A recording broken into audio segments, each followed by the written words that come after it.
కళ్ళు తాగి మరాఠీ మంగమ్మ మహిళ మృతి. నార్కల్ జిల్లా కొల్లాపూర్ మండలం ఎన్మన్బెట్ల గ్రామంలో కల్తీ కళ్ళు త్రాగడం వల్ల మహిళ మృతి చెందిందని బంధువులు వాపోయారు. కళ్ళు దుకాణం యాజమానిపై చర్యలు తీసుకోవాలని డిమాండ్ చేస్తూ మంగమ్మ మృతదేహాన్ని కళ్ళు దుకాణం ముందు ఉంచి నిరసన తెలిపి కల్తీ కళ్ళు అరికట్టాలని డిమాండ్ చేయడం జరిగింది.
केटना सर कल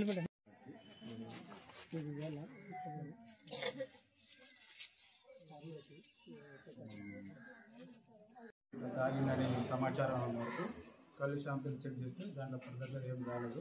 ఫర్దర్ రిపోర్ట్ పంపించినాక ల్యాబ్ పంపితే ఏమైనా వస్తే దాని ఫర్దర్గా సమాచారం కేసు నమోదు. ఒక 12 బాటిల్ శాంపిల్ కోడ్లు నారాయణగూడ ల్యాబ్ పంపిస్తాము.